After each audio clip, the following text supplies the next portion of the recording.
اس کے بعد اللہ تعالی نے سورہ طٰہٰ کو نازل فرمایا، اور سورہ طٰہٰ میں اور سورہ مریم میں بنیادی طور پر جو بات مشترک ہے، جو چیز ان کو جوڑ رہی ہے، وہ یہ کہ ان دونوں صورتوں میں اللہ تعالی نے اپنے ہونے کے بھی دلائل دیے، اور اللہ نے ان قوتوں کی بربادی کا بھی تذکرہ فرمایا جو قوتیں اللہ کے مقابلے میں اپنے آپ کو بہت بڑا سمجھتی تھی۔ یہاں انبیاء علیہ الصلوۃ والسلام کا ذکر کیا، اور یہاں اللہ تعالیٰ نے ایک بہت بڑی تفصیلی دلیل دے دی، اور اسی وجہ سے اس سورہ طٰہٰ کا دوسرا نام جو ہے وہ سورہ کلیم بھی امام سخاوی رحمۃ اللہ علیہ نے ذکر کیا ہے۔ اور سخاوی جو تھے یہ آخری دور کے بڑے ائمہ میں شمار ہوتے ہیں، 10ویں صدی ہجری کے، اور سخاوی رحمۃ اللہ علیہ کے شاگرد ایسے بھی تھے جو ہندوستان سے پڑھنے گئے تھے، اور سخاوی رحمۃ اللہ علیہ نے اپنے ان ہندوستانی شاگردوں پر فخر کیا۔ الضوء اللامع کتاب لکھی ہے سخاوی نے، اور سخاوی رحمۃ اللہ علیہ نے ہندوستان سے جو لوگ پڑھنے گئے تھے ان کا تذکرہ کیا اس میں، اور انہوں نے بتایا کہ میں نے ان لوگوں کو بتایا کہ ابن عربی کی کیا نظریات تھے، اور ابن عربی کیا کہتے ہیں۔ ہندوستان کے علماء کو جو ابن عربی سے ایک عقیدت ہے انہیں جا کر وہ سمجھائیں اور بتائیں کہ ابن عربی کے یہ نظریے تھے۔ تو سخاوی چونکہ رحمۃ اللہ علیہ خود ابن عربی رحمۃ اللہ علیہ کے خلاف ہے نا، اس لیے انہوں نے ہندوستان میں ان علماء کو پڑھا کر بھیجا کہ وہاں جا کر ابن عربی کے لیے مطلب کوئی نرم گوشہ علماء کے دل میں نہ رہے۔ یہ الگ بات ہے کہ وہ بھی جب یہاں آئے تو انہوں نے اعتدال سے کام لیا، اور انہوں نے ابن عربی رحمۃ اللہ علیہ کا بھی پورا ادب اور احترام قائم رکھا۔ ہاں سخاوی خود لکھنے کے اعتبار سے، اپنی کتابوں کے اعتبار سے، علم کے اعتبار سے امام ذہبی رحمۃ اللہ علیہ کے درجے کے آدمی تھے، اور ذہبی اتنا بڑا آدمی ہے، اتنے بڑے آدمی ہیں یہ کہ آدمی کی ٹوپی گر جائے اگر آدمی کی طرف نگاہ اٹھا کر دیکھے۔ ذہبی نے کیا کچھ نہیں لکھا، ذہبی رحمۃ اللہ علیہ نے اسماء الرجال پہ لکھا، تاریخ ہے، حدیث ہے، تفسیر ہے، ایک ایک کتاب ان کی کئی جلدوں میں ہے۔ سیر اعلام النبلاء اب چھپی ہے 36 جلدوں میں ایک کتاب ان کی تاریخ پہ چھپ گئی ہے، اب جو مخطوطہ تھی اور اب تک 52 جلدیں اس کی آ گئی ہیں، اور ایک کتاب لکھی ہے حدیث کے موضوع پہ، اس میں 4 جلدیں۔ ذہبی نے اتنی بڑی بڑی چیزیں لکھی ہیں کہ حیرت ہوتی ہے یہ شخص زندگی میں کرتے کیا رہے۔ حافظ ابن حجر اسقلانی رحمۃ اللہ علیہ جو تھے، جن کا نام کبھی کبھی آتا ہے کہ وہ بخاری کے شارح، کئی بار ان کا نام آتا ہے، ان سے کسی نے پوچھا کہ آپ نے جب بیت اللہ میں گئے تو پہلی مرتبہ کیا دعا مانگی جب زمزم پیا؟ تو انہوں نے کہا زمزم جب میں نے پیا تھا تو مجھے یاد آیا کہ رسول اللہ صلی اللہ علیہ وسلم فرمایا تھا زمزم پینے پہ جو دعا مانگی جائے وہ قبول ہوتی ہے، تو میں نے اللہ تعالیٰ سے دعا کی کہ مجھے امام ذہبی جیسا علم عطا۔ تو حافظ ابن حجر رحمۃ اللہ علیہ سے کسی نے پوچھا، ابن حجر رحمۃ اللہ علیہ نے تصنیف ذہبی کے مقابلے میں کم کی ہیں، لیکن ہیں اپنی جگہ وہ بھی ستارے، وہ بھی ایک سے ایک بڑا آدمی ہے۔ تو ابن حجر رحمۃ اللہ علیہ نے اپنے شاگرد کو کہا کہ 20 سال پہلے میرا خیال ہے میں اس علم کے درجے تک پہنچ گیا تھا جہاں امام ذہبی رحمۃ اللہ اپنی وفات تک پہنچے، لیکن ذہبی کا علم بہت وسیع ہے، بہت وسیع ہے۔ البتہ کئی جگہ پہ وہ حنفی فقہا کے ساتھ تعصب رکھتے ہیں، ان کا جب تذکرہ آتا ہے تو کچھ نہ کچھ ایسا فکرہ لکھتے ہیں جس سے چوٹ پڑتی ہے، لیکن اس کے باوجود بہرحال وہ بڑے آدمی ہیں۔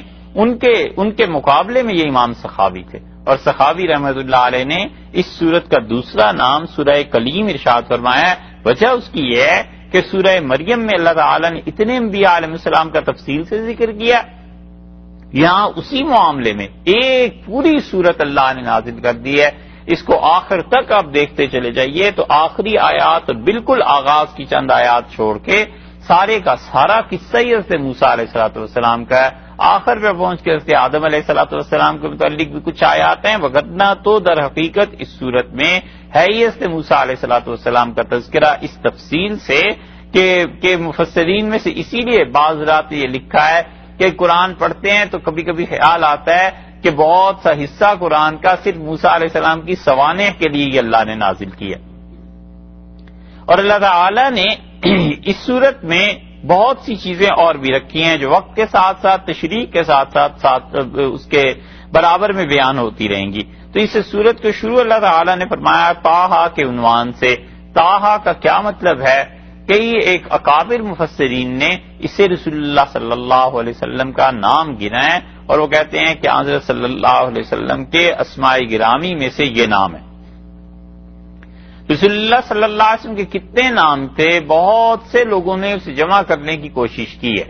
ایک اور مفہم میں یہ جو قاضی عیاض رحمۃ اللہ علیہ وغیرہ ہیں، اور مفہم میں ابی رحمۃ اللہ علیہ نے رسول اللہ صلی اللہ علیہ وسلم کے 63 نام گنے ہیں کہ یہ سارے نام ہیں جو اللہ تعالیٰ نے قرآن پاک میں ارشاد فرمائے ہیں. اور بھی بہت سے نام ہیں، اور 800 سے زیادہ نام تو ہمارے علم میں ہیں رسول اللہ صلی اللہ علیہ وسلم. سیرت کئی موقع آیا بیان کرنے کا تو پھر بیان کریں گے کہ رسول اللہ صلی اللہ علیہ وسلم کے نام جو ہیں وہ 800 کے قریب تو ہیں ہمارے علم میں. باقی اور بھی ہوں گے جو علماء کو پتا ہوگا، اہل علم سے جانتے ہوں گے. تو یہاں طٰہٰ کا لفظ جو فرمایا ہے اسے بھی رسول اللہ صلی اللہ علیہ وسلم کے ناموں میں سے گنا گیا ہے، اور کچھ نے اس کا ترجمہ بھی کیا ہے کہ طٰہٰ کا مطلب ہے اے آدمی، اے رسول صلی اللہ علیہ وسلم، اس عنوان سے. اور پھر اللہ تعالیٰ نے فرمایا اس سورت کے متعلق کہ دیکھیے ہم نے جو قرآن آپ پر نازل کیا ہے، ما انزلنا علیک القرآن، ہم نے قرآن آپ پر اس لیے نازل نہیں کیا ہے لتشقی، تاکہ آپ اس کی وجہ سے محنت میں پڑ جائیں. ہم نے قرآن کو اس لیے نازل نہیں کیا. اور اس سورت کے متعلق دارمی میں بھی روایت ہے کہ رسول اللہ صلی اللہ علیہ وسلم نے فرمایا یہ سورت اور سورہ یاسین اس کائنات کی تخلیق سے 2000 سال پہلے اللہ تعالی نے لوح محفوظ پہ لکھوائیں، کیونکہ اللہ کے علم میں تو تھا کہ موسیٰ علیہ السلام بھی ہمارے پیغمبر ہوں گے، ان کے ساتھ ساتھ یہ حالات پیش آئیں گے. تو فرشتوں نے جب اس سورت کو سنا تو انہوں نے کہا مبارک ہے وہ امت جس پر یہ کلام پڑھا جائے گا، اور مبارک ہے اللہ کا یہ کلام جو اللہ اس امت پر نازل کرے گا. تو اس لیے سورہ طٰہٰ کو برکت والی صورتوں میں قرار دیا گیا ہے. یعنی ویسے تو سارا ہی قرآن برکت کی چیز ہے، لیکن سورہ طٰہٰ کے متعلق کہا گیا کہ خاص طور پہ یہ ان صورتوں میں ہے جس کی برکت کا ذکر حدیث میں آیا ہے. اور یہی وہ صورت ہے جس کی پہلی 8 آیات سن کے حضرت موسیٰ علیہ السلام کا تذکرہ بعد میں شروع ہو رہا ہے. اس کی پہلی آیات یعنی حضرت موسیٰ علیہ السلام کے تذکرے سے پہلی آیات جو ہیں انہیں سن کر حضرت عمر رضی اللہ عنہ ایمان لائے تھے.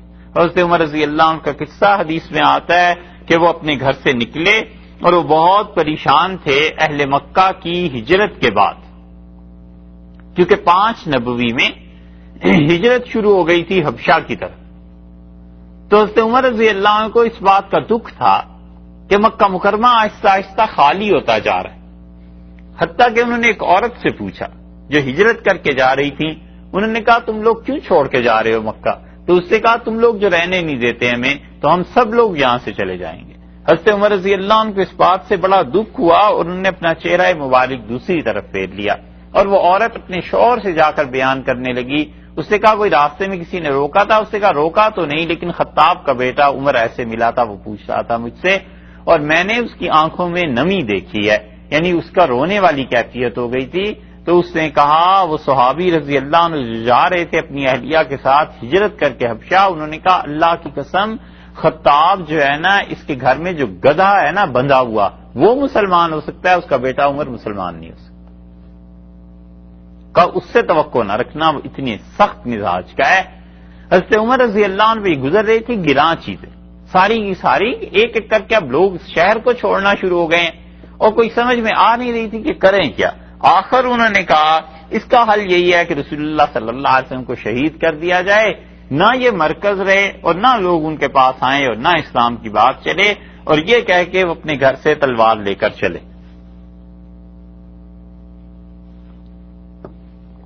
راستے میں انہیں حضرت نعیم رضی اللہ عنہ ملے اور نعیم ابن عبداللہ نے پوچھا کہ عمر کدھر جا رہے ہو؟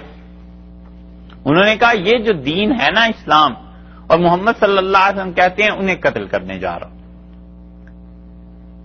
تو انہوں نے کہا وہاں تو تم جاؤ گے سو جاؤ گے، پہلے اپنے گھر کی تو خبر لے لو. ان کا میرے گھر میں کیا ہوا ہے؟ انہوں نے کہا تمہاری بہن اور تمہارے بہنوئی یہ دونوں مسلمان ہو گئے. حضرت عمر رضی اللہ عنہ کے لیے تو ایسے ہی یہ خبر آئی جیسے بجلی گرتی ہے، کسی آدمی پہ بھاگے ہوئے پہنچے اور دروازہ کھٹکھٹایا، اور اتفاق ایسا کہ اندر بیٹھ کے حضرت خباب رضی اللہ عنہ ان کی ہمشیرہ فاطمہ اور ان کے بہنوئی سعید ابن زید رضی اللہ عنہما کو اسی سورہ طٰہٰ کی تعلیم دے رہے تھے اور سورہ طٰہٰ کی ابتدائی آیات پڑھا رہے تھے۔ حضرت عمر رضی اللہ عنہ تک آواز پہنچی اور وہ سمجھ گئے کہ بات یہ سچی ہے۔ دروازہ پھر کٹکھٹایا تو وہ اٹھا، انہوں نے کھول دیا، انہیں اندازہ ہوا کہ حضرت عمر رضی اللہ عنہ ہے، تو حضرت خباب رضی اللہ عنہ چھپ گئے گھر میں۔ ایک جگہ آتا ہے تاریخ میں کہ وہ چارپائی کے نیچے گھس گئے، اور حضرت عمر رضی اللہ عنہ اندر آئے، انہوں نے بہن سے پوچھا کہ کیا معاملہ ہے؟ ان کا کچھ نہیں۔ انہوں نے کہا نہیں، میں نے کچھ سنا ہے۔ ان کا کیا سنا ہے تم نے؟ انہوں نے کہا میں نے سنا ہے کہ تم لوگ مسلمان ہو گئے، اور یہ حضرت عمر رضی اللہ عنہ کہہ کے انہیں مارنا شروع کر دیا، بہن کو اور پھر بہنوئی کو، اور جب بہنوئی کا خون حضرت سعید رضی اللہ عنہ کو گرنے لگا ہے تو بہن پھر اٹھ کھڑی ہوئی اور اس نے کہا ہاں ہم ہو گئے ہیں مسلمان، اور ہم نے اپنا دین بدل لیا ہے، اور جو تمہارے جی میں آئے کر گزرو، اور ہم اس دین کو چھوڑنے والے نہیں ہیں۔ جب اتنی بات حضرت عمر رضی اللہ عنہ نے سنی تو وہ چپ ہو گئے۔ انہوں نے کہا اچھا لاؤ وہ کیا چیز ہے جو تم نے پڑھی تھی؟ تو بہن نے دیکھا کہ اب ان کی طبیعت میں نرمی آئی ہے، غصہ کچھ اترا ہے، تو انہوں نے کہا کہ وہ جو چیز ہم نے پڑھی ہے ہم تمہیں پڑھا تو دیں لیکن تم اس کی بے ادبی کرو گے۔ تو حضرت عمر رضی اللہ عنہ نے بتوں کی قسم کھائی اور کہا مجھے لات اور عزا کی قسم ہے، میں اس کی توہین نہیں کروں گا، تم مجھے دکھاؤ تو وہ چیز پڑھ کیا رہے تھے۔ 17 آدمی تو کل اس وقت قریش میں لکھنا پڑھنا جانتے تھے، جن میں ایک حضرت عمر رضی اللہ عنہ تھے۔ 17 آدمیوں میں سے ایک یہ بس پڑھنا لکھنا جانتے تھے۔ تو انہوں نے کہا پھر دوسری بات یہ ہے کہ اسے ہم ناپاک آدمی کو دے نہیں سکتے۔ انہوں نے کہا کیا کرنا ہوگا؟ ان کا تم غسل کر لو۔ حضرت عمر رضی اللہ عنہ نہائے، باہر آئے اور آ کر انہوں نے کہا اچھا اب بتاؤ۔ تو انہوں نے یہ سورہ طٰہٰ کی ابتدائی 8 آیات پڑھ کر سنائیں، اور جب یہاں پہنچے کہ وَإِن تَجْهَرْ بِالْقَوْلِ فَإِنَّهُ يَعْلَمُ السِّرَّ وَأَخْفَى، اور اگر تم اونچی آواز سے بولو گے تو اللہ تو اس کو بھی جانتا ہے جو چھپی ہوئی ہے اور اس سے بھی گہری چیز کو۔ تو حضرت عمر رضی اللہ عنہ نے خود ہی اس کو کہا کہ اللہ لا الہ الا ہو، بس یہ اللہ ہی ہے، اس کے علاوہ کوئی۔ جب انہوں نے کلمہ پڑھ لیا تو حضرت خباب بن ارت رضی اللہ عنہ باہر آ گئے، یہ چارپائی کے نیچے سے نکل آئے اور انہوں نے کہا عمر تمہیں بشارت ہو، اور مجھے پتا تھا کہ تم کسی وقت اسلام لے آؤ گے۔ انہوں نے کہا کیسے پتا تھا؟ انہوں نے کہا کل شام میں نے رسول اللہ صلی اللہ علیہ وسلم کو دیکھا تھا، وہ اللہ سے مانگ رہے تھے کہ اللہ اس اسلام کو تقویت پہنچا اور اللہ اس اسلام کو طاقت دے دے، دو میں سے ایک کے ذریعے، یا تو عمر بن خطاب کے ذریعے یا عمر ابن ہشام کے ذریعے۔ عمر ابن ہشام جو تھا یہ ابو جہل تھا، اس کا نام عمر تھا، کہ عمر ابن ہشام کے ذریعے یا پھر عمر بن خطاب کے ذریعے۔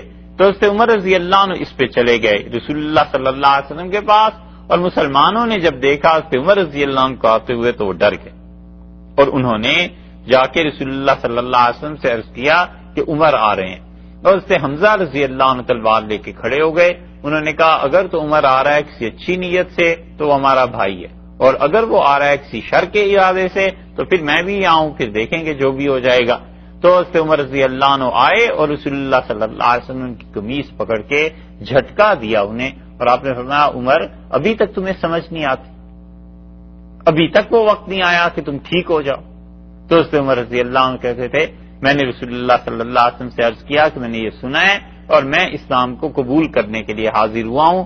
تو مسلمان اتنے خوش ہوئے کہ ابن مسعود رضی اللہ عنہ کہتے ہیں اتنی زور سے اللہ اکبر لوگوں نے کہا، اتنی خوشی کا اظہار کیا کہ وہ جو کفار مکہ تھے ان تک آواز پہنچی، اور حضرت عمر رضی اللہ عنہ نے اسلام قبول کیا، اور ان کا اللہ کے رسول ہم باہر نماز کیوں نہیں پڑھتے؟ تو رسول اللہ صلی اللہ علیہ وسلم بتایا قریش کا کہ ان کی وجہ سے خطرہ ہے کہ یہ اپنا ظلم زیادہ کر دیں گے۔ انہوں نے کہا کوئی ایسی بات نہیں ہے، ہمیں کھلے بندوں نماز پڑھنی چاہیے جب یہ دین حق پہ ہے۔ اور ابن مسعود رضی اللہ عنہ کہتے تھے پہلی مرتبہ ہم نے حضرت عمر رضی اللہ عنہ جب اسلام قبول کیا تو ایک روایت میں آتا ہے وہ کہتے تھے ظہر کی پہلی نماز تھی جو ہم نے مشرکین کے سامنے جا کر پڑھی، اور نماز جب پڑھ چکے تو حضرت عمر رضی اللہ عنہ کھڑے تھے، پھر لوگ آئے انہوں نے حملہ کیا اور عمر رضی اللہ عنہ لڑتے رہے، اور انہوں نے ایک کو تھپڑ مارا اور انہوں نے کہا کہ جس دن ہم 300 سے زیادہ ہو گئے نا اس دن بس پھر تمہاری خیر نہیں رہے گی۔ اور یہ بات انہوں نے اللہ ہی کی طرف سے کہی ہوگی، کیونکہ بدر میں بھی تو 313 ہی تھے. تو حضرت عمر رضی اللہ عنہ کا جب ہماری تعداد 300 سے بڑھ گئی تو پھر تم لوگوں کی خیر نہیں رہے گی. یہی وہ سورہ طٰہٰ ہے. اس سے پتا چلتا ہے کہ یہ سورہ طٰہٰ جو ہے 5 نبوی سے بھی پہلے کہیں نازل ہو گئی تھی، اسی لیے تو ان لوگوں نے اسے پڑھا ہے. اللہ تعالیٰ نے فرمایا ہم نے یہ قرآن آپ پر اس لیے نازل نہیں کیا لتشقى، تاکہ آپ کسی محنت میں پڑ جائیں. تشقى کا جو لفظ استعمال کیا ہے اس کی 3 تفسیریں کی گئی ہیں. ایک تفسیر تو یہ کی گئی ہے کہ کافر جو انکار کرتے ہیں اور آپ بار بار اس کی وجہ سے کڑتے ہیں، پریشان ہوتے ہیں، اللہ نے صورت اس لیے نازل تو نہیں کی، قرآن تو اس لیے ہے کہ آپ اس کے ذریعے سے ہدایت دیں، لوگوں کو بلائیں، کوئی مانتا ہے مانے، نہیں مانتا وہ اس کا اپنا معاملہ ہے، ہم جانے اور وہ جانے. آپ اتنے پریشان کیوں ہوتے ہیں؟ آپ اتنی زیادہ تکلیف کیوں اٹھاتے ہیں اس معاملے میں؟ ما انزلنا علیک القرآن لتشقى، یہ رسول اللہ صلی اللہ علیہ وسلم کے لیے گویا کہ تسلی کی بات اللہ نے نازل فرمائی کہ کوئی پریشانی کی بات نہیں ہے، آپ تسلی رکھیے، جس نے ایمان لانا ہوگا لے آئے گا، جو نہیں ایمان لائے گا تو ہمارے پاس آ جائے گا. آپ اتنی محنت نہ کریں، آپ اتنے پریشان نہ ہو. اور یہ دلیل ہے اس کی کہ انسان ایک حد تک مخالفین کو سمجھا دے، بس اس کے بعد اپنے کام میں لگے. کیونکہ اگر ان کے ساتھ ہی بحث مباحثہ کرتا رہے گا تو اپنے وقت اور صلاحیتوں کو بھی ضائع کرے گا.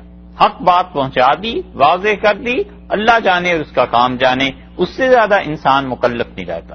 اور دوسری تفسیر اس کی یہ کی گئی ہے کہ رسول اللہ صلی اللہ علیہ وسلم قرآن پاک بہت کثرت سے پڑھتے تھے، رات رات بھر اللہ کے حضور میں کھڑے رہتے تھے. قرآن کریم میں دوسری جگہ بھی آیا، اللہ تعالی نے فرمایا ہم نے آپ کے لیے یہ کم کر دیا ہے، آدھی رات کھڑے ہو جایا کیجئے، آدھے سے بھی کم کھڑے ہو جایا کیجئے، کچھ زیادہ کھڑے ہو جایا کیجئے، اور قرآن پاک کو پڑھیے جیسے کہ اس کو تجوید اور ترتیل کے ساتھ پڑھا جاتا ہے. تو رسول اللہ صلی اللہ علیہ وسلم کا قیام بہت طویل ہو گیا تھا، حتیٰ کہ حدیث میں آیا ہے تورمت قدما، رسول اللہ صلی اللہ علیہ وسلم کے پاؤں سوج جاتے تھے کھڑے ہو کے نماز میں.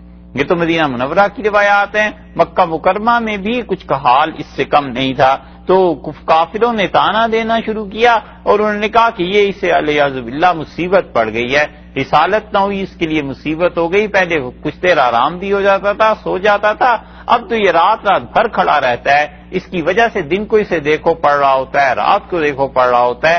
اللہ نے فرما دیا کہ آپ اتنے مجاہدے میں اعتدال سے کام لیجئے. ما انزلنا علیک القرآن لتشقى، ہم نے قرآن اس لیے تو نازل نہیں کیا کہ آپ اتنی محنت میں پڑ جائیں.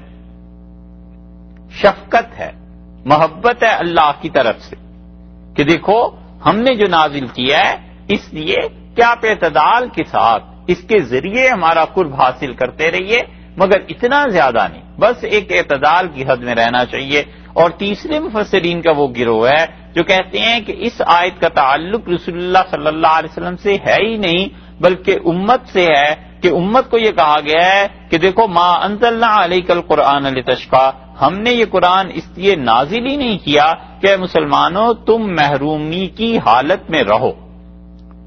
تو سب سے پہلے تو صحابہ رضی اللہ عنہم تھے جنہوں نے ان آیات کو سنا.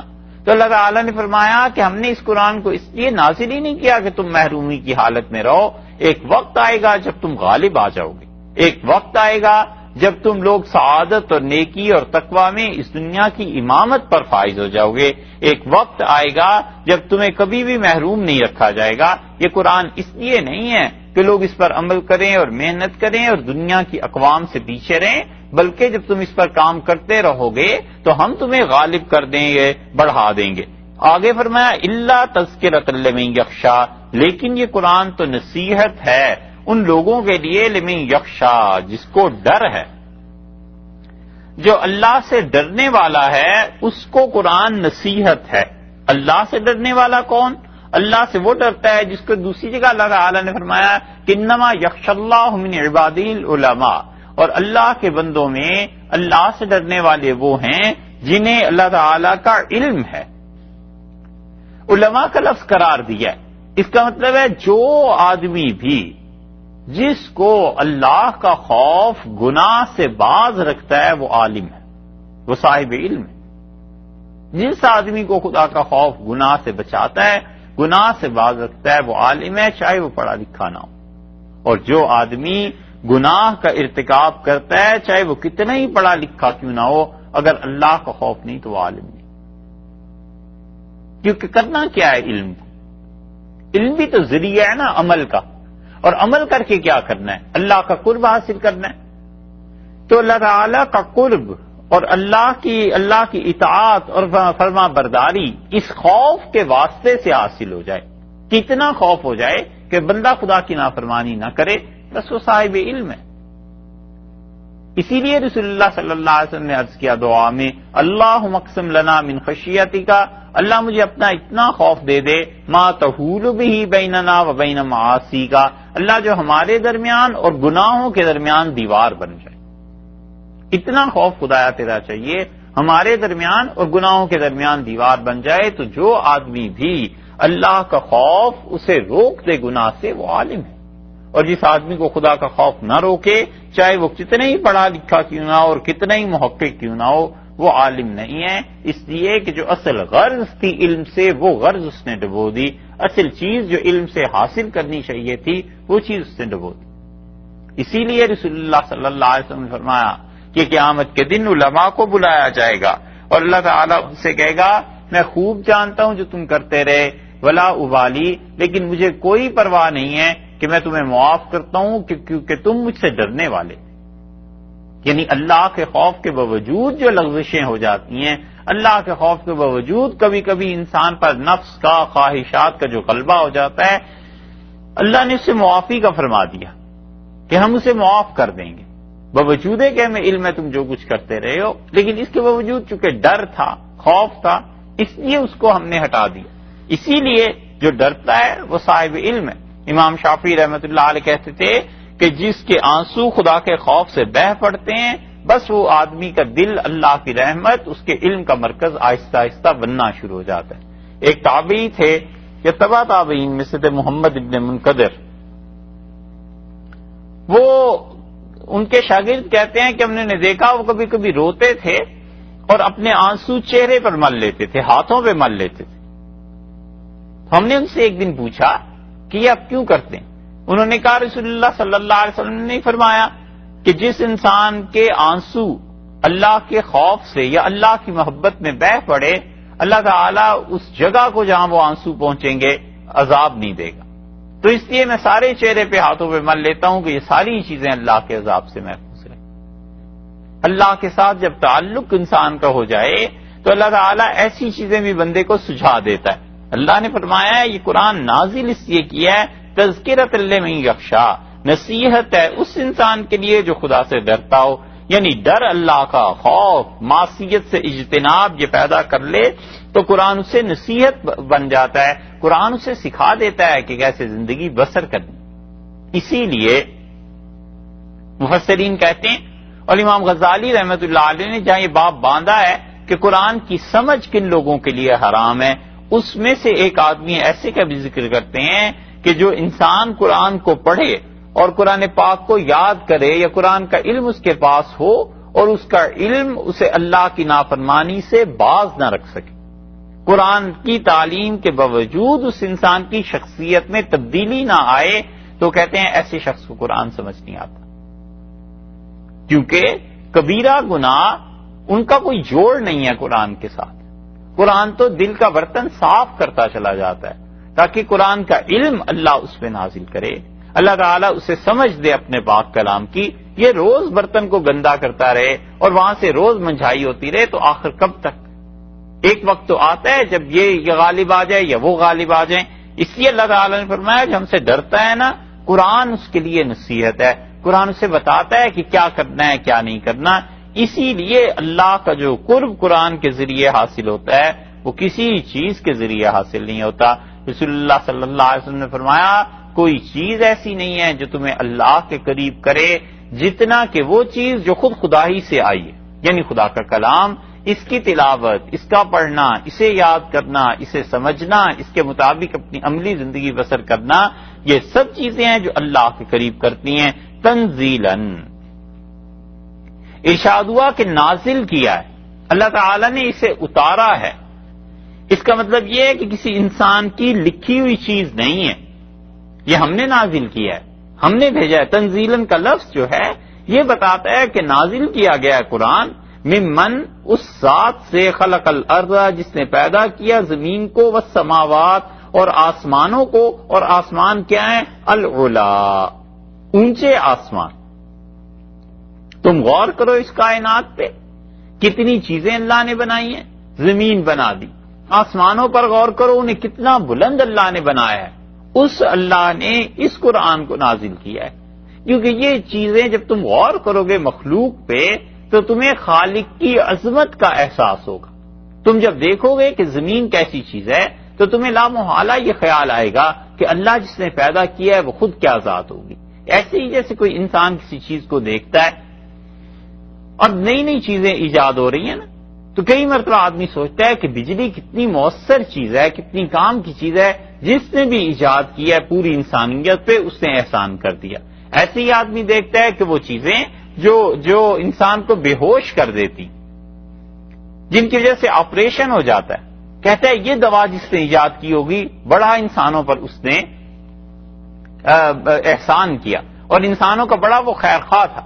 اب وہ چیزیں دیکھ کر انسان کا ذہن جس نے بنایا ہے اس طرف جاتا ہے۔ اسی طرح اللہ نے کہا آسمان پر غور کرو، والسماوات العلا، آسمان جو اتنے بلند ہیں تمہاری رسائی نہیں ہو سکتی، نگاہ پہنچتی ہے اور نگاہ بھی ان آسمانوں کی حقیقت کو دریافت نہیں کر سکتی کہ کیا چیزیں، اتنے بلند و بالا آسمان، اور جس زمین پہ تم رہتے ہو یہ زمین جس اللہ نے پیدا کی ہے، تم اس کی عظمتوں کا اندازہ لگاؤ۔ اس عظمت والی ذات نے کیا کیا ہے؟ تنزیلاً، اس نے اس قرآن کو نازل کیا، اس نے اپنے کلام کو بھیجا ہے دنیا میں، اس نے تمہیں سمجھایا ہے، اس کے ذریعے نصیحت کی ہے، اور اس اللہ کی اور معرفت چاہتے ہو، الرحمن، اور بلا شک و شبہ نہایت مہربان، بے حد رحم کرنے والا، علی العرش استویٰ، وہ کیا ہوا؟ اپنے عرش پر اللہ تعالیٰ کیا ہوا؟ غالب ہوا، قائم ہوا اپنے تخت کے اوپر۔ یہ آیت کئی مرتبہ گزر چکی ہے۔ اس کا مطلب ہے اللہ تعالیٰ کی خاص تجلیات پڑی عرش پہ، اور عرش میں کوئی تغیر واقع ہوا ہے، عرش میں کوئی نہ کوئی چینج اور تبدیلی آئی ہے۔ کوئی نہیں جانتا کہ اللہ تعالیٰ نے اس جملے میں جو کہا ہے اس سے کیا حقیقت میں مراد ہے، بس ہم کہتے ہیں جیسے اللہ نے بیان کر دیا ویسے ہی ہمارا اس پہ ایمان ہے۔ اور العرش استوا کا ایک مطلب یہ لیا گیا ہے کہ استوا کے ساتھ جب علا کا لفظ آتا ہے تو اس کے معنی غلبہ کے ہوتے ہیں، کہ الرحمن علی العرش استوا، رحمان وہ ہے جو عرش پر غالب ہوا، یعنی اللہ کی حکومت، سلطنت قائم۔ رسول اللہ صلی اللہ علیہ وسلم پوچھا گیا نا کہ اس کائنات کی تخلیق سے پہلے اللہ تعالیٰ کہاں تھا، تو رسول اللہ صلی اللہ علیہ وسلم نے فرمایا کہ اللہ بادلوں کے سائے میں تھا اور اس کا عرش پانی پر تھا۔ اب پانی کیا چیز تھی اور بادل کیا تھے، پھر ان کا سایہ کیا تھا، اور تعالیٰ شانہ کی ذات اس میں کیسی تھی؟ یہ ایسی چیزیں ہیں کہ یا تو ان کا تعلق خالصتاً روحانیت سے ہے کہ آدمی پر جب وہ ابواب اور وہ دنیا کھلتی ہے تو کچھ اس کی خبر آتی ہے، اور یا پھر اس چیز سے ہے کہ اس کو اللہ تعالیٰ نے اس کے رسول صلی اللہ علیہ وسلم جیسے بیان کر دیا بس انسان ویسے ہی ایمان لے آئے۔ تو اس لیے ارشاد فرمایا اللہ تعالیٰ نے کہ دیکھو وہ رحمان جو ہے اس کی تم معرفت حاصل کرنا چاہتے ہو تو زمین کو، آسمانوں کو، اور اس سے بھی بڑی چیز کہ وہ عرش پر قائم ہوا، یعنی اس کا غلبہ، اس کی حکومت اس کائنات پر قائم ہوئی، لہو ما فی السماوات، اور اسی کے لیے ہے جو کچھ کے آسمانوں میں ہے، وما فی الارض، اور جو کچھ کے زمین میں ہے، وما بینہما، اور جو کچھ کے آسمانوں کے اور زمین کے درمیان ہے، وہ بھی اسی کا ہے۔ ہم یہ سمجھتے ہیں کہ یہ خلا ہے، یہ خالی ہے آسمانوں اور زمینوں کے درمیان، لیکن کوئی پتہ نہیں کہ کسی وقت میں یہ کھلے کہ یہ بھی ایک عالم ہے پورے کا پورا، اور تھوڑا تھوڑا اب کھلنا شروع ہوا ہے کہ اب دیکھیں نا آپ، جتنی بڑی بڑی دوربینیں لگ رہی ہیں وہ گلیکسیز دریافت کرتی ہیں، بتاتی ہیں کہ اتنی لائٹ ایئرز کے بعد یہ چیز ملتی ہے، پھر کہتے ہیں ابھی اس سے زیادہ پاورفل کوئی چیز آئے گی وہ اس کے پیچھے بھی جا کر دیکھے گی کیا ہے، پھر وہ کہتے ہیں بلیک ہول کی تھیوری چل پڑی ہے، اللہ جانے اس تھیوری میں کب تک یہ واقع ہو جائے۔ کبھی 500 سال بعد 200 سال بعد پھر نظریہ کوئی بدل جائے اور کہیں کہ یہ چیز ایسے ہو گئی ہے.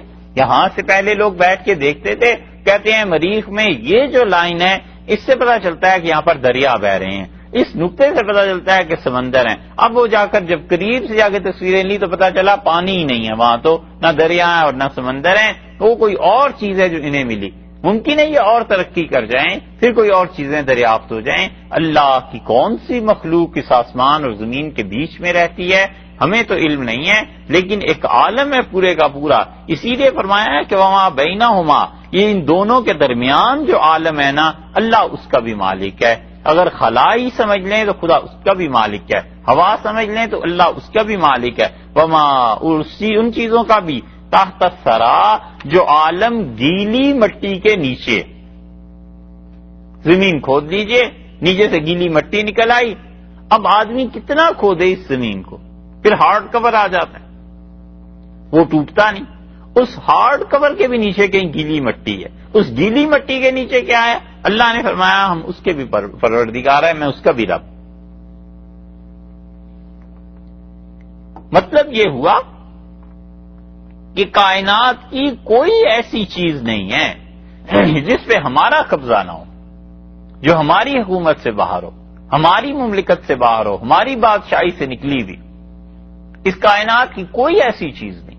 ان تمام اشیاء کا رزق, ان کا مقدر, ان کی تقدیر, ان کی زندگی, ان کی موت, انہیں کس کس کام میں لگانا ہے, کس کس کام سے منع کرنا ہے, کیا کیا چیزیں ہیں, آسمان سے کیا کیا چیزیں نازل ہوتی ہیں, درمیان میں بادل ہیں یہ کیسے برستے ہیں, زمین میں کیا ہے اس سے کیا چیز پیدا ہونی ہے, گیلی مٹی, اور گیلی مٹی کے نیچے بھی کیا کچھ ہے تم نہیں جانتے, ہم ان سب چیزوں کو جانتے ہیں. مکمل کائنات پر اختیار ہمارا ہے. ایک ایک گوشہ اور ایک ایک ذرہ وہ ہمارے قدم کے نیچے ہے, ہماری تخت اور ہماری سلطنت کے نیچے ہے. اللہ کا پورا اختیار ثابت ہو گیا. اب دیکھیے دوسری بات کیا فرما دی, وَإِن تَجْهَرْ, اور دوسری بات یہ فرمائی کہ وَإِن تَجْهَرْ بِالْقَوْلِ, اور بات کرتے ہوئے اگر تم اونچی آواز سے بات کرو تو دیکھو فَإِنَّهُ يَعْلَمُ, اللہ کی ذات وہ جانتا ہے السر, ان باتوں کو جو چپکے چپکے کی جاتی ہیں, آرام آرام سے کی جاتی ہیں, جو چھپا کر کی جاتی ہیں. وَأَخْفَى, اور اس سے بھی مخفی جو باتیں ہیں اللہ انہیں بھی جانتا ہے. سر اور اخفا کے متعلق مفسرین کہتے ہیں کہ سر کا مطلب تو یہ ہے کہ وہ بات جسے انسان اپنے دل میں قصدن شعوری طور پر چھپا کر رکھتا ہے. دل میں ہوتا ہے کہ یہ کام ہو جائے تو یہ کام کروں گا, ابھی سو کے اٹھوں گا پھر نماز پڑھ لوں گا, یہ سب چیزیں دل میں ہوتی ہیں. اور ایک لاشعور ہے کہ آدمی میں لاشعوری طور پر کچھ چیزیں ہوتی ہیں جنہیں انسان بیان بھی نہیں کر پاتا, حتیٰ کہ آدمی کو خود نہیں پتا ہوتا. کبھی کبھی اچانک ایک بات یاد آ جاتی ہے, پتا چلتا ہے وہ 15 سال پہلے, 20 سال پہلے بچپن میں کسی نے سکھا دی تھی, تو وہ ذہن کے کونے میں پڑی ہوئی ہوتی ہے, اس انسان کو پتا بھی نہیں ہوتا, اور عین موقع پہ وہ کام آ جاتی ہے. تو شعور اور لاشعور کی جتنی بحث ہے, تم اونچی آواز میں بولو تو اونچی آواز تو بہت بڑی بات ہے, وہ چیز جو تمہارے دل میں چھپی ہوئی ہے اسے بھی ہم جانتے ہیں, اور وہ چیز جو تمہارے دل میں ہے مگر تم نہیں جانتے اسے بھی ہم جانتے ہیں. ہے وہ تمہارے دل میں لیکن تمہیں نہیں پتا, اور ایک وہ جو تمہارے دل میں ہے اور تمہیں پتا ہے, اور ایک وہ جو تم اونچی آواز سے بولتے ہو.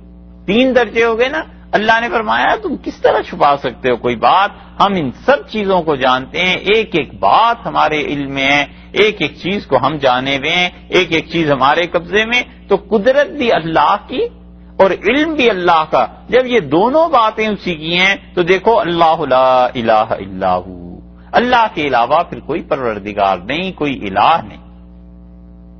اس پوری دنیا میں جو شرک کا معاملہ چلا ہے وہ شرک ہے ہی ہے کہ سب سے پہلے یہ بات بتائی جاتی ہے کہ تمہارے حالات کوئی جانتا ہے.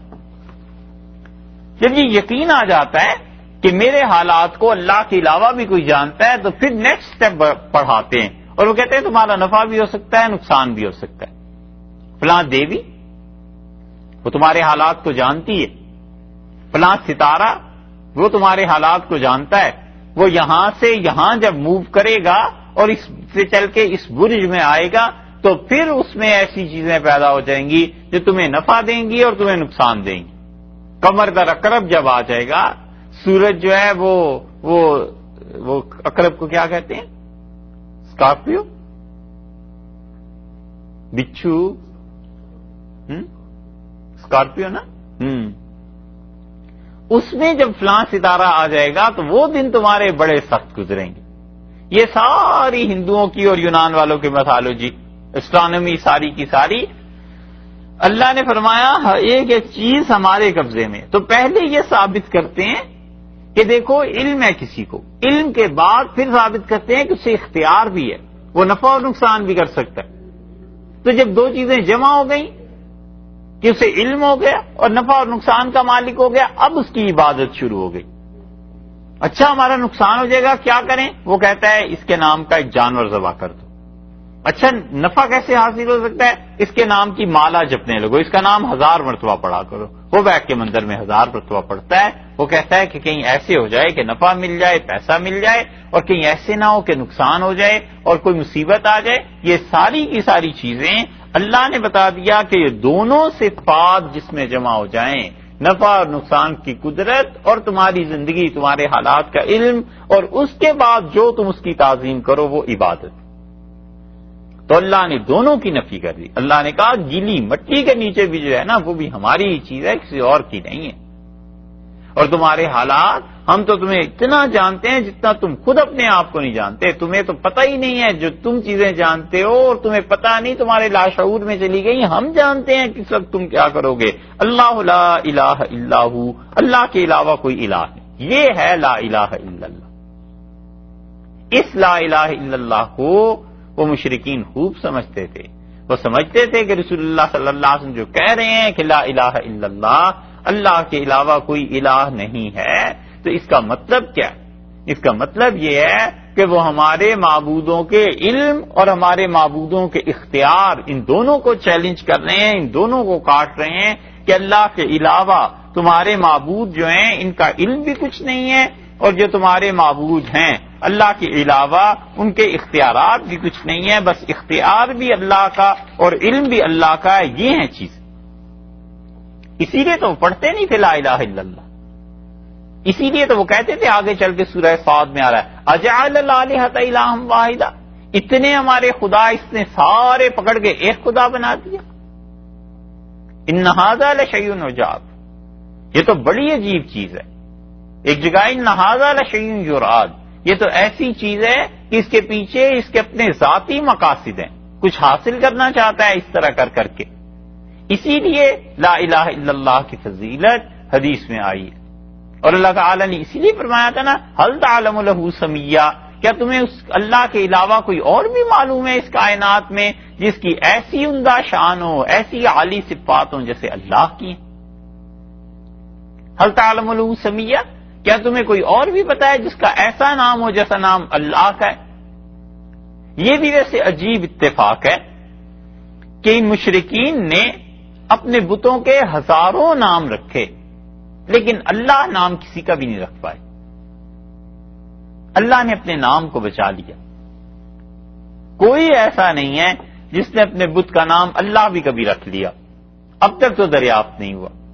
تو اللہ تعالی نے فرمایا هل تعلم له سمیہ، کیا اس کائنات میں تمہیں میرے نام جیسا کوئی اور نام بھی ملتا ہے؟ کوئی اور بھی خدا اس نام کا ملتا ہے؟ یعنی اللہ ایسا ہے جس کے سارے اختیارات.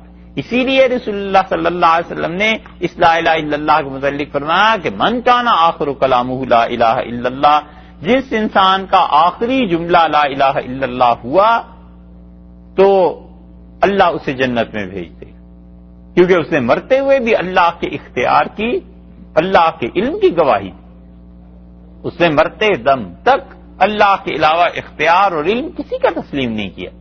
حدیث میں ایک جگہ آیا ہے، حضرت زید رضی اللہ عنہ کہتے تھے کہ رسول اللہ صلی اللہ علیہ وسلم نے فرمایا جس نے اخلاص کے ساتھ لا الہ الا اللہ پڑھا اس انسان کے لیے جہنم حرام ہو گیا. ہم نے کہا اللہ کے رسول اخلاص کیا چیز ہے؟ آپ نے فرمایا لا الہ الا اللہ کہو اور اس کے بعد جن چیزوں کو اللہ نے حرام کر دیا ہے ان چیزوں سے باز رہیں. یہ ہے اخلاص. حضرت ابو ہریرہ رضی اللہ عنہ کی روایت میں آتا ہے کہ رسول اللہ صلی اللہ علیہ وسلم جددوا ایمانکم، اپنے ایمان کو تازہ کرتے رہا کرو، ایمان کو بار بار اس کی تجدید کیا کرو، اسے نیا کیا کرو. ہم نے کہا اللہ کے رسول ایمان نیا کیسے ہوتا ہے بار بار؟ آپ نے کہا جب تم لا الہ الا اللہ پڑھتے رہو گے تو تمہارا ایمان پھر نیا ہوتا رہے گا، یعنی بار بار دہراتے رہو گے تو لا الہ الا اللہ سے تمہارا ایمان جو ہے وہ اچھا ہوتا رہے گا، نئی تازگی اس میں آتی رہے گی. اور اسی لیے سے ابو ذر رضی اللہ عنہ کی روایت میں آتا ہے رسول اللہ صلی اللہ علیہ وسلم من قال لا الہ الا اللہ دخل الجنہ، جو لا الہ الا اللہ پر مر گیا وہ ضرور جنت میں جائے گا، ان سرق و ان زنا، اگرچہ اس نے چوری کی ہو اور اگرچہ وہ بدکاری کرتا ہو. حضرت ابو ذر رضی اللہ عنہ کے لیے یہ بڑی عجیب بات تھی. ان کا اللہ کے رسول ان سرق و ان زنا، اگرچہ چوری کرے اور برا کام کرے، آپ نے فرمایا ان سرق و ان زنا، ہاں چاہے چوری کرے چاہے ایسا. انہوں نے کہا اللہ کے رسول ان سرق و ان زنا، آپ نے راغمان فابو ذر، ابو ذر کو کتنا ہی ناگوار کیوں نہ گزرے اللہ اسے جنت میں بھیج کر ہی رہے گا. تو ابو ذر رضی اللہ عنہ یہ حدیث خود سناتے تھے اور کہتے تھے رسول اللہ صلی اللہ علیہ وسلم نے مجھ سے فرمایا تھا. اور ایک جگہ آتا ہے کہ ابو ذر کی ناک مٹی میں ملے وہ تو ضرور بخشا جائے گا. مطلب یہ کہ ابو ذر جو کہتا ہے اس کو کتنا ہی بڑا دور کی بات محسوس ہو، وہ جتنا بھی سے ناممکن سمجھتا رہے مگر اللہ اس کی ضرور مغفرت کر دے گا. ابو ذر رضی اللہ عنہ خود یہ روایت بیان کرتے تھے. اس لیے رسول اللہ صلی اللہ علیہ وسلم فرمایا کہ افضل الذکر لا الہ الا اللہ، سب سے اچھا طریقہ اللہ کو یاد کرنے کا وہ یہ لا الہ الا اللہ. اور آپ نے فرمایا کہ سب سے اچھی دعا الحمدللہ. الحمدللہ کا مطلب بظاہر یہ ہے کہ تمام تعریفیں اللہ کے لیے ہیں، لیکن بندہ جب کسی چیز پر شکر ادا کرتا ہے کہتا ہے الحمدللہ اللہ کا شکر ہے، تو شکر اسی معنی میں ہے کہ وہ گویا کہتا ہے کہ اللہ تیری دی ہوئی ہے یہ چیز. جیسے کوئی کسی بادشاہ کے ہاں جا کر اس بادشاہ کی تعریف کرتا ہے تو اس تعریف سے مقصد یہ ہوتا ہے کہ میں مانگنے کے لیے حاضر ہوا ہوں، مجھ پر مہربانی کی جائے. تو رسول اللہ صلی اللہ علیہ وسلم سب سے افضل ذکر لا الہ الا اللہ ہے، اور آپ نے فرمایا سب سے اچھی دعا الحمدللہ. ایسی حدیث میں یہ بھی آیا کہ رسول اللہ صلی اللہ علیہ وسلم نے فرمایا کہ دیکھو ایک آدمی بلایا جائے گا قیامت میں، اور ایک جگہ آیا ہے 23 رجسٹر، 23 کاپیاں اس کی کھولی جائیں گی اور تا حد نظر گناہ ہی گناہ ہوں گے، اس میں کوئی نیکی نہیں ہوگی. اور فرشتے اس کی گواہی دیں گے کہ اس آدمی نے زندگی میں کوئی نیکی بھی نہیں کی. اور اللہ تعالیٰ اس سے پوچھے گا کہ کیا تم انکار کرتے ہو ان چیزوں کا جو میرے لکھنے والوں نے لکھا ہے، اور فرشتوں نے تم پہ کوئی ظلم کیا؟ وہ کہے گا اللہ میں اس کا انکار نہیں کرتا، تیرے فرشتوں نے ٹھیک لکھا ہے اور ان نے کوئی ظلم نہیں کیا، جو میں نے کیا تھا آج میں نامہ عمل میں پاتا ہوں. اور اللہ تعالیٰ فرمائیں گے کوئی عذر ہے تمہارے پاس کہ کیوں یہ گناہ کیے کرتوت کیے سارے؟ وہ کہے گا اللہ کوئی معذرت نہیں، کوئی عذر نہیں ہے، میں نے یہ سب حرکتیں کی ہیں اور جان بوجھ کے تیری نافرمانی کرتا رہا ہوں، کوئی ایسی چیز نہیں ہے اسے پیش کروں. تو اللہ تعالیٰ اسے فرمائیں گے ایک نیکی تیری ہمارے پاس ہے اور وہ ہے، اور وہ فرشتہ اس پر وہ آدمی اس نیکی کو حقیر سمجھے گا کہ مطلب اتنے رجسٹر تو میرے خلاف ہیں اور ایک نیکی میری کیا کام آئے گی. تو رسول اللہ صلی اللہ علیہ وسلم ایک کاغذ کا پرزہ اللہ اس کو دے دے گا اور کہے گا یہ تیری نیکی ہے، اور وہ اس کا یہ جملہ ہوگا لا الہ الا اللہ. اور وہ کہے گا میرے رب ان کے سامنے اس پرچی اس ٹکڑے کا کیا وزن ہے؟ تو اللہ تعالیٰ فرمائیں گے کہ تم اسے تولنے میں رکھ دو اور ہم کسی پہ ظلم نہیں کرتے. اور یہاں تک کہ جب وہ لکھے گا، وہ لکھا ہوا رکھے گا تو وہ 23 رجسٹر جو ہے اوپر اٹھ جائیں گے اور وہ ایک پرچی نیچے جھک جائے گی. اور رسول اللہ صلی اللہ علیہ وسلم نے فرمایا اللہ کے نام کے ساتھ کوئی چیز بھاری نہیں. اللہ کے نام میں اس لا الہ الا اللہ میں اتنا وزن ہے کہ اس کے سامنے کوئی چیز نہیں ٹھہر سکتی. یہ ہے وہ چیز لا الہ الا اللہ کہ انسان اپنے دل کے یقین سے جان لے کہ اللہ کے علاوہ نہ میرے حالات کو کوئی جانتا ہے اور نہ میرے لیے نفع اور نقصان کا کوئی بھی آدمی یا کوئی بھی ہستی اس کا قبضہ رکھتی ہے، بس اللہ ہی ہے جو سب چیزوں کو جانتا ہے. اس لیے ارشاد فرمایا ہے کہ دیکھو اللہ لا الہ الا ہو، اللہ ہے جس کے علاوہ کوئی الہ نہیں، اور پھر فرما دیا کہ لہ الاسماء الحسنی، اور سارے اچھے نام تمہارے پروردگار کے ہیں۔ اس لا الہ الا اللہ میں اتنی طاقت ہے، اس لیے یہ جو لوگ تعریف کرتے رہتے ہیں نا کہ فلاں تو نام کا مسلمان ہے اور فلاں تو تقلیدی مسلمان ہے، اور ہمارا کیا جی کمال ہے، ہم تو مسلمانوں کے گھر میں پیدا ہو گئے تھے اس لیے مسلمان ہیں، اور فلانے ایمان اور اسلام میں نے اپنی ذاتی کھوج سے دریافت کیا ہے، اسلام از بائی ڈسکوری، یہ سارے جملے یہ ڈرنا چاہیے اللہ سے کہ ایمان ہی نہ چھنا ہوا ہو۔ 90% 99% تقلیدی مسلمان ہی تو ہیں دنیا میں، اور کیا ہے؟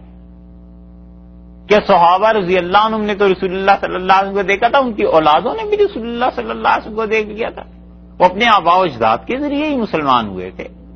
چلیے تبا تابعین تک اب چھوڑ دیجئے، 3 پہلے دور نکال دیجئے، چوتھے 5ویں 6ٹھے دور ہم تک پہنچتے پہنچتے کتنے دور گزر چکے، کتنی صدیاں گزر چکی ہیں۔ مسلمانوں ہی کو دیکھ کے مسلمان ہوتے رہے، اس لیے کہ مسلمانوں کے گھر میں پیدا ہوئے۔ آج یہ رٹا لگانا شروع کر دیں کہ جی مسلمانوں کے گھر میں پیدا ہونا تو کوئی معنی نہیں رکھتا، جب تک کہ ہم عملاً حکومت قائم نہ کریں، جب تک کہ ہم ووٹ کسی خاص جماعت کو نہ دیں اور ایسے نہ کریں۔ یہ بڑی خطرناک باتیں ہیں۔ قدر آئے گی اس وقت جب جہنم سامنے آئے گا اور جب موت سامنے آئے گی، تب کہے گا کہ شکر ہے اللہ کا مسلمان ہی کے گھر میں پیدا ہو گیا تھا، کسی طرح آخر ایمان ملا تو سے۔ اس لیے یہ سیاسی چیزیں ہیں بھائی، وگرنہ حقیقت میں ایمان بڑی قابل قدر چیز ہے۔ جس طرح بھی اللہ نے فضل فرمایا اور مہربانی کی، چاہے مسلمانوں کے گھر میں پیدا ہونے سے ملا ہے، اور چاہے تلوار سر پہ رکھ کے کسی نے کہا تھا کہ لا الہ الا اللہ پڑھو، ہم کہتے ہیں اس تلوار کو لاؤ، ہم تو اب بھی سر پہ رکھنے کو تیار ہیں، ایمان تو اس کی نسبت اس کی وجہ سے ملا نا۔ اللہ تعالیٰ نے فرمایا ہے کہ یہ دیکھو یہ ہے تمہارا پروردگار، لہ الاسماء الحسنی، اور اللہ ہی کے لیے سارے اچھے نام، اپنی ذات میں بالکل منفرد ہے، اکیلا ہے، اور صفات اس کی بہت ہیں۔ اسماء الحسنی، اللہ کی بہت صفات ہیں، ان صفات کے ذریعے اللہ کو پکارو۔ رحمان ہے، رحیم ہے، کریم ہے، جبار ہے، کتنے ہی نام اللہ کے ہیں، ان کے ذریعے سے پکارو۔ سیدنا علی رضی اللہ عنہ بتاتے تھے کہ رسول اللہ صلی اللہ علیہ وسلم جب کوئی بیمار ہوتا تھا تو اسے یا حلیم یا کریم پڑھنے کا وظیفہ بتاتے تھے کہ وہ اپنی بیماری میں کثرت سے یہ پڑھتا رہے اللہ کے 2 نام، یا حلیم یا کریم۔ اے وہ ذات جو بڑی بردبار ہے، بڑی تحمل کرتی ہے، اپنی نافرمانی دیکھنے کے باوجود عذاب نازل نہیں کرتی، یا کریم، اے وہ ذات جو مہربانی کرتی ہے، کرم کرتی ہے، عزت دیتی۔ یہ سارے کریم کے ترجمے فرماتے تھے، یا حلیم یا کریم کے کثرت سے پڑھو، یا رحمان یا رحیم۔ یہ ایک صحابی رضی اللہ عنہ کو کہا جب بھی کوئی مشکل پیش آ جایا کرے، یا حی یا قیوم برحمتک استغیث، یہ پڑھا کرو کہ وہ ذات جو ہمیشہ رہنے والی، ہمیشہ قائم رہنے والی، زندہ رہنے والی ہے، اللہ تیری رحمت کے صدقے تجھ سے مانگتا ہوں، تیری مہربانی کے صدقے تجھ سے مانگتا ہوں۔ اللہ کے جو اسماء ہیں ان کو پڑھنا چاہیے، حتیٰ کہ رسول اللہ صلی اللہ علیہ وسلم نے فرمایا اللہ کے 1 کم 100 نام ہیں، 99، اور آپ نے فرمایا من احصاہا، جو شخص انہیں یاد کر لے گا وہ جنت میں چلا جائے گا۔ روز پڑھتا رہے اللہ کے ناموں کو یاد ہو جائیں گے۔ مثلاً یہ پڑھتا ہے یا اللہ یا رحمان یا رحیم یا کریم یا غفور یا باسط، یہ سارے اللہ کے نام ایسے پڑھتا ہے۔ یا وہ کہتا ہے واللہ الذی لا الہ الا هو الرحمن الرحیم الملک القدوس السلام المؤمن المہیمن العزیز الجبار المتکبر، اس طرح پڑھتا ہے جیسے بھی پڑھتا ہے۔ اللہ کے نام اسے یاد ہونے چاہیے، اللہ کے نام بار بار پڑھتا رہے۔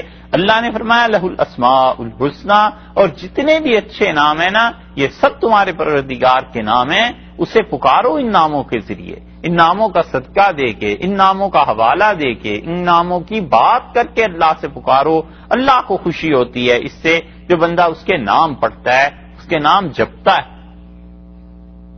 اسی لیے جو لوگ شرک کی دعوت دیتے ہیں وہ اپنے معبودوں کے نام جپواتے ہیں کہ اس کا نام اتنی مرتبہ جپنا ہے۔ ہندو ایسے ہی کرتے ہیں، مندروں میں وہ بیٹھ کے لگے ہوئے ہوتے ہیں اور اسی کا نام جپتے رہتے ہیں۔ ایسے ہی اللہ کا نام ہے کہ اللہ کا نام پڑھتا رہے، یاد کرتا رہے خدا کے ناموں کو، اس کی برکتیں اس انسان کی زندگی میں آ جاتی. اس اسماء کی یہاں پر ترجمہ یا تشریح یہ ہو گئی کہ لہ الاسماء الحسنی، جتنے بھی اچھی صفات ہیں وہ اللہ کی ہیں، اسی کے ہیں سارے اچھے نام. تو اسماء کا ایک ترجمہ یہ بھی کیا گیا ہے کہ صفات اللہ کی ہیں، ساری اچھی صفات تمہارے پروردگار کی ہیں. تو اس لیے اسم بمعنی صفت آ گیا نا. صفت سمجھتے ہیں نا؟ نہیں، صفت تعریف. جیسے کسی آدمی کو کہتے ہیں کہ اس کا نام یہ ہے، وہ کہتے ہیں اس کی تعریف، کہتے ہیں صاحب یہ ڈاکٹر ہیں، انجینئر ہیں. تو یہ وصف جو اس آدمی میں پایا جاتا ہے. تو اس لیے اللہ کا نام ذات کا تو ہو گیا اللہ. کوئی کہ اس کی تعریف کیا ہے، اللہ تعالیٰ کی صفات کیا ہیں. اب دوسرا کہتا ہے بہت مہربان ہے، بہت بخشنے والا ہے، مہربانی کرنے والا، سخاوت کرنے والا، علم دینے والا. یہ ساری کے ساری اس کی صفات ہیں، یہ صفت ہے، اور پہلا وہ اس کا ذاتی نام تھا. یہ ہے نا. اچھا، جب اسم کا ایک مطلب اور ایک ترجمہ صفت بھی ہو گیا تو دو آیتیں قرآن کی دیکھیے اس بات پہ حل ہوتی ہیں. اور جو رائے ہے وہ بھی 13ویں پارے میں سورہ رعد میں ایک جگہ یہ بات آئی ہے ایسے ہی. سورہ رعد پارہ 13 میں اگر آپ دیکھیں تو اللہ تعالی نے وہاں اسم کو صفت کے معنی میں استعمال کیا ہے.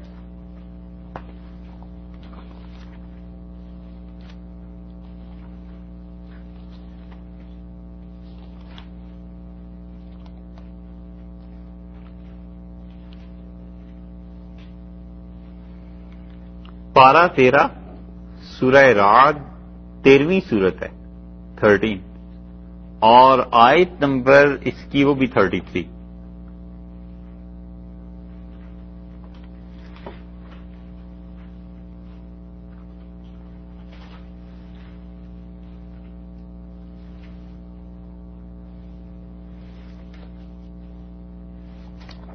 ملی جی؟ پارہ 13 سورہ رعد آیت نمبر 33. اللہ تعالی نے اس میں ایک بات ارشاد فرمائی ہے، ذرا غور سے اس بات کو دیکھیے پھر بات آگے بڑھے گی.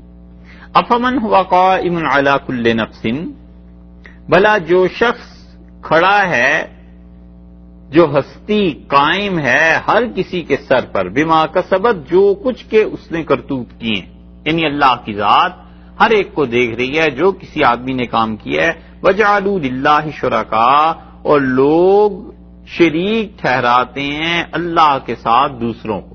ایک تو اللہ ہے جو ہر آدمی کے کاموں کو دیکھ رہا ہے، اور لوگ کہتے ہیں فلاں فلاں معبود بھی دیکھ رہے ہیں، شریک ٹھہراتے ہیں نا خدا کا. قل، آپ کہیے، سموہم، تم ان کی تعریف بیان کرو. تو یہاں بھی سموہم میں اسم نام بمعنی صفت کیا آیا نا، کہ اللہ کی صفت تو یہ ہے کہ ہر وقت لوگوں کو دیکھ رہا ہے، ہر آدمی کے حالات کو جانتا ہے. تم کہتے ہو تمہارے معبود کل سموہم، آپ کہیے ان کی تعریف بیان کرو. کیا وہ بھی اللہ کے علاوہ، کیا وہ بھی حالات کو جانتے ہیں؟ کیا وہ ہر شخص کے ساتھ ہیں؟ کیا وہ ہر شخص کے سر پہ کھڑے رہتے ہیں؟ تو سموہم کا لفظ اور اسماء کا لفظ، یہ الفاظ جو ہیں اس کا مطلب یہ ہوا کہ یہاں نام نہیں بلکہ صفت مراد ہے. یہ بات آتی ہے خیال میں؟ ٹھیک ہے. اب آپ دیکھیے جو آیت اس سے حل کرنی ہے، جہاں پہنچانا مقصود ہے، یہ سورہ بقرہ میں پہلے پارے میں 33 نمبر آیت، اس کی بھی دیکھ لیجیے. 33 بھی نہیں، 31 نمبر آیت، پہلا پارہ دوسری سورت سورہ بقرہ اور آیت نمبر 31.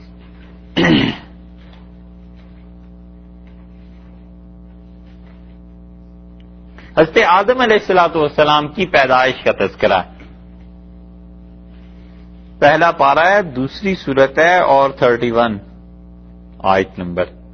وَعَلَّمَ آدَمَ الْأَسْمَاءَ كُلَّهَا، اور اللہ تعالی نے آدم علیہ الصلوۃ والسلام کو تمام نام سکھائے.